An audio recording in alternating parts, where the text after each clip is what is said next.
Frontier came flying out the gate at the start of this week with not only a high level roadmap for the year but also the announcement of the first new ship of 2026 in the shape of the Kestrel MK2. As part of FDEVs partnered creator program, we've been granted preview access to the new Core Dynamics wunderkind, and in this video we're breaking down its highs, its lows and everything in between. In an interview before Christmas talking about the operations update, FDEV noted that on-foot play and larger scale ships in Elite Dangerous were proving to be a difficult melting pot. As an extreme example, something like an Anaconda is the size of a small aircraft carrier, and so you can see how meshing it with on-foot combat and having it make sense and bring value to the experience could bring its own challenges. It came as little surprise then when Frontier announced earlier this week that the first new vessel of 2026 is a small class ship. The Kestrel MK2 is only the second small ship of the new generation, following in the footsteps of the Cobra Mk5. That's about where the similarity between FDEV's new small scale offering and its older, more nostalgic cousin ends, however. Whereas the Cobra Mk5 is somewhat more of a Swiss army knife in the true spirit of the Cobras that came before it, the Kestrel MK2 is being pitched as a very nimble, very fast attack craft. If you're wondering, by the way, the Mk1 Kestrel first appeared in Frontier Elite 2 in the early 90s, but this is its first appearance in the Elite Dangerous universe. For its Elite Dangerous debut, the diminutive avian themed ship is sporting a fearsome arsenal and chunky interior options for such a small ship. Its core internals are as follows: a size 5 power plant, those new thrusters are also a size 5, size 4 FSD, size 1 life support, size 5 power distributor, size 2 sensors and a size 4 fuel tank. Its optional slots are 1 size 1, 3 size 2s, 1 size 3, 2 size 4s, one of which is a military slot, and 1 size 5. It's got no less than 4 utility slots, 2 on the top and 2 on the underside, and all of this clear intent is backed up by 3 large and 2 small hardpoints, all mounted in the fuselage. As with the last few next gen ships from Frontier, as you'd expect, the ship natively supports Supercruise overcharge, but it also comes packaged with 2 new Mk2 modules that are specific currently to this space frame and can't be bought or used on other vessels. Those 2 Kestrel specific modules are the Mk2 Agile Boost thrusters and a size 3 weapon in the shape of the Mk2 Plasma Shock Accelerator. As the name implies, those Mk2 thrusters make the ship particularly agile in the boost, and my initial reaction when we jumped into Frontier's partner program preview build server was to dirty drag drive them up to grade 5 to squeeze the absolute best out of them. For me at least, that turned out to be somewhat of an error. When engineered to grade 5, the build we threw together managed to get about 605 meters per second boosting in a straight line. The turn rate when boosting, however, in pretty much any access is utterly insane and immediately becomes akin to trying to fly in a washing machine spin cycle.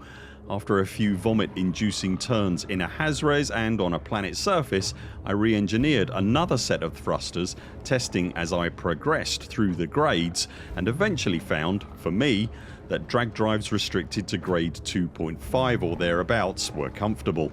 I completely appreciate that your mileage may vary of course, but if you do end up in a Kestrel, I would just urge a little restraint with your engineering until you get a comfortable feel for how it fares with you specifically strapped to it. There's no two ways about it though, if you want a small ship that excels at not being around when any shots fired at it arrive, then the Kestrel in the right hands is almost certainly going to be in your top 3.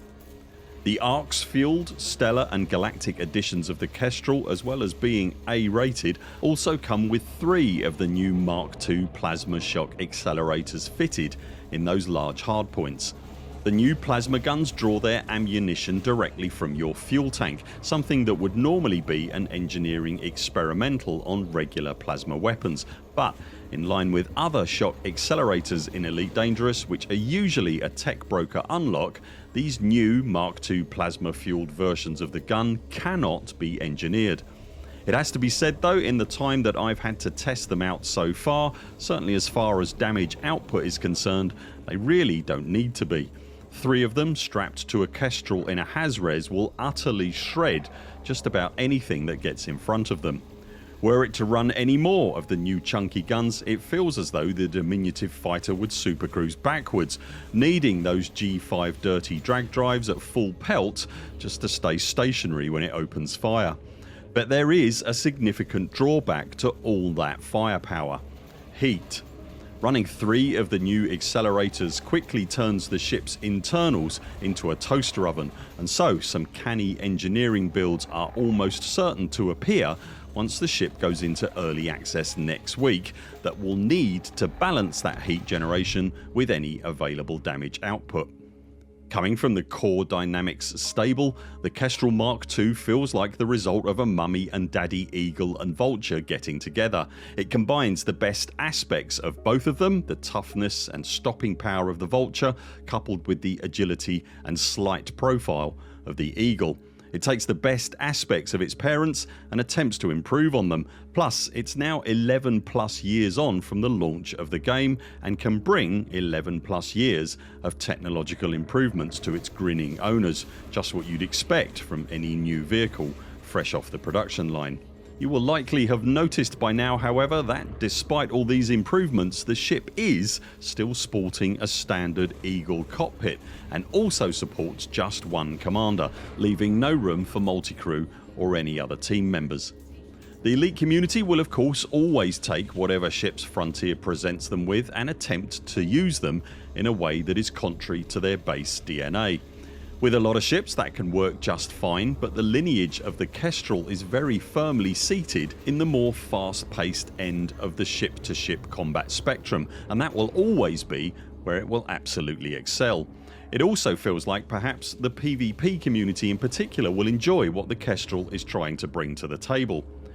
Despite all of the ship's internal space and undeniably meaningful firepower, there is a significant skill ceiling that comes with the Kestrel's combat competence when engineered to the hilt, and it's likely that this ceiling will ultimately determine how effective it can be.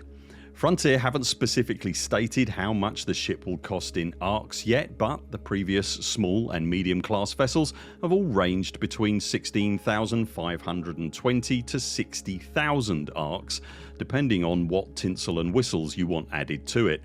The Kestrel Mark II is scheduled to enter ARC's early access next week on Tuesday the 24th of February.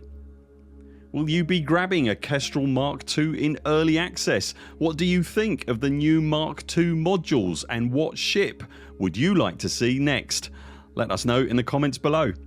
If you've enjoyed this video, remember to subscribe to the channel so that you see all our videos and community posts, and if you'd like to support our work here at the Burr Pit, you can also join us on Patreon. Links to that and everything else we've talked about in this video you'll find linked below. That's it for now. Thanks very much for watching. We very much look forward to seeing you next time.